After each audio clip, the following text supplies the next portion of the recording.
Hello everyone. आज का हमारा टॉपिक है probability distributions. Okay, so what is probability distribution. कुछ डेफिनेशंस लिखी हैं मैंने यहाँ पे, जिनको हम वन बाय वन पढ़ते हैं। A probability distribution is a mathematical function that describes the probability of different possible values of a variable. They are often depicted using graphs और probability tables.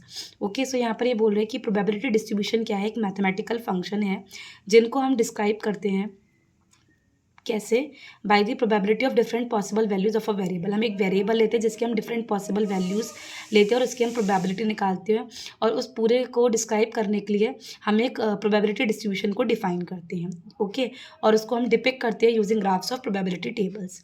Okay, it is an idealized frequency distribution. It describes a specific sample or data set. It is the number of times each possible value of a variable occurs in the data set. Okay, so ये कह रहे हैं एक idealized frequency distribution है जिसमें आप क्या करते हो, एक sample और data set को भी describe करते हो, and it is the number of times कि आप अपनी जो possible values है variable की जो occur कर रही है data set में, उसको भी आप यहाँ पर define करते हो through the help of probability distribution. Okay, probability distributions are used to describe the populations of real life variables like coin tosses or the weight of chicken eggs. आप probability distribution से जो आपके real life variables है, जैसे कि आप coin को toss कर रहे हो या फिर जो chicken eggs हैं उनके weight आप ले रहे हो, उनको भी आप अपने probability distribution से describe कर सकते हो। Okay, they are also used in hypothesis testing to describe p values, और यहाँ पर हम hypothesis testing का भी use करते हैं अपनी पी वैल्यूज़ को, यानी प्रोबेबिलिटीज़ को ऑफ सक्सेस की या फेलियर की, या प्रोबेबिलिटीज़ को डिस्क्राइब करने के लिए, डिटरमाइन करने के लिए आप हाइपोथेसिस टेस्टिंग का भी यूज़ करते हो। नेक्स्ट है variables that follow probability distribution are called random variables. ऐसे वेरिएबल्स जो कि प्रोबेबिलिटी डिस्ट्रीब्यूशन को फॉलो करते हैं, उन वेरिएबल्स को हम रैंडम वेरिएबल्स कहते हैं। और हम पढ़ चुके हैं कि रैंडम वेरिएबल्स क्या होते हैं, कितने टाइप्स के होते हैं, और उन पर जो फंक्शंस एसोसिएटेड होते हैं उन रैंडम वेरिएबल्स हम वो भी पढ़ चुके हैं। If you have not watch my video yet then you can watch it. Okay, common probability distributions include the binomial distribution, Poisson distribution and uniform distribution. और probability distributions में हम बहुत सारे distributions पढ़ते हैं। For example, binomial distribution है, Poisson distribution and uniform distribution है। Certain types of probability distribution are used in hypothesis testing, including the standard normal distribution, the F distribution and the students T distribution. अब यहाँ पे कुछ distributions ऐसे हैं जिनका हम hypothesis testing में भी use करते हैं, और वो हमारे distribution है standard normal distribution, F distribution, students T distribution. अभी आपको यहाँ पे समझ में नहीं आएगा कि distribution क्या है, बट आप अगर मेरी वीडियोज़ को देख रहे हैं तो आप कंटिन्यू करते रहें, बिकॉज आगे आपको इन सारे डिस्ट्रीब्यूशंस को डिटेल में समझना का सब कुछ मिलता रहेगा। Okay, now the next is types of probability distributions. हमारे पास दो तरीके के प्रोबेबिलिटी डिस्ट्रीब्यूशंस होते हैं। The first one is discrete probability distribution and the second one is continuous probability distribution. जैसे हमने रैंडम वेरिएबल पढ़े, हमने उन दोनों पे फंक्शंस पढ़े, वैसे यहाँ पर हम प्रोबेबिलिटी डिस्ट्रीब्यूशंस पढ़ रहे हैं, डिस्क्रीट और कॉन्टिन्यूस। डिस्क्रीट प्रोबेबिलिटी डिस्ट्रीब्यूशन जो है वो क्या होता है। A discrete probability distribution is a probability distribution of a categorical or discrete variables. Again, अगर आप क्या कर रहे हो, अगर आप डिस्क्रीट रैंडम वेरिएबल का यूज़ कर रहे हो तो वहाँ पर आपका जो डिस्क्रीट प्रोबेबिलिटी डिस्ट्रीब्यूशन होगा वो डिफाइन होगा। Okay, it only includes the probability of values that are possible, because हमें पता है कि हम डिस्क्रीट रैंडम वेरिएबल जो लेते हैं, वहाँ पर जो वेरिएबल होता है उसकी वैल्यूज फाइनाइट होती है और काउंटेबल होती हैं। ओके, तो काउंटेबल मीन्स पॉसिबल है, तभी हम प्रोबेबिलिटीज़ वहाँ पर निकाल सकते हैं। ओके, इन अदर वर्ड्स, एक discrete probability distribution does not include any value with the probability of zero. और यहाँ पर हम कह रहे हैं कि डिस्क्रीट प्रोबेबिलिटी डिस्ट्रीब्यूशन में हम कोई भी ऐसी वैल्यू नहीं लेंगे जिसकी प्रोबेबिलिटी जीरो हो। And a probability mass function is a mathematical function that describe a discrete probability distribution. तो डिस्क्रीट प्रोबेबिलिटी डिस्ट्रीब्यूशन को डिस्क्राइब जब हम करते हैं तो उसमें हम एक जो फंक्शन लेते हैं वो फंक्शन हमारा होता है प्रोबेबिलिटी मास फंक्शन, और जो रैंडम वेरिएबल हम यूज़ करते हैं वो हमारा होता है discrete random variable.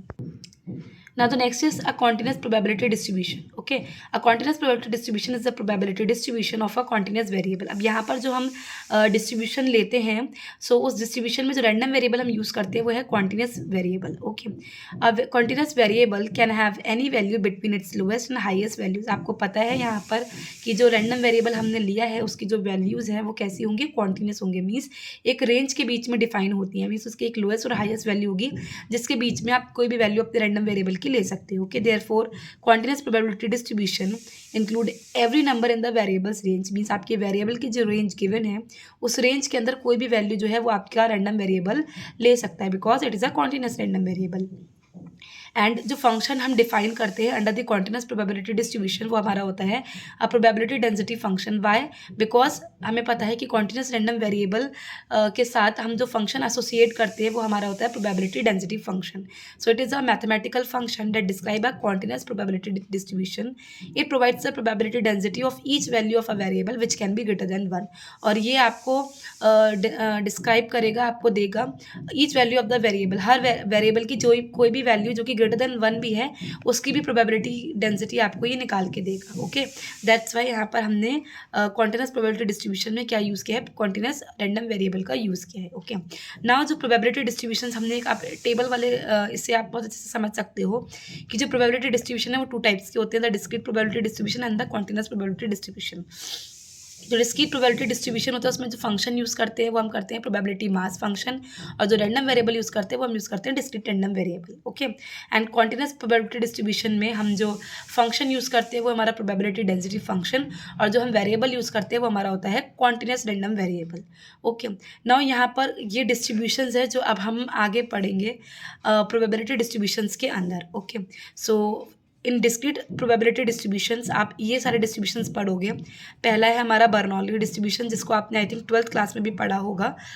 Second is binomial distribution, third one is Poisson distribution, fourth is negative binomial distribution, fifth is geometric distribution, hypergeometric distribution, uniform and multinomial. और भी हमारे बहुत सारे डिस्ट्रीब्यूशन है, but these are the main types of distribution that you are going to study under this topic. Okay, and for continuous probability distributions हम ये सारे distributions पढ़ेंगे, rectangular distribution, exponential distribution, Cauchy distribution, normal, gamma distribution, beta of 2 kinds, Weibull distribution, log normal, logistic and Pareto.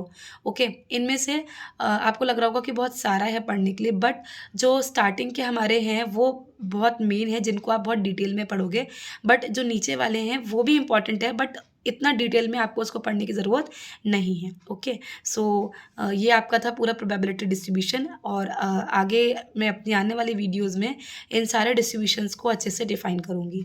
So stay tune to my videos, जिससे कि आपको सारे topic की information अच्छे से मिलती रहे, and I promise to give you handmade notes on each of this distribution. Okay, so thank you for watching this video.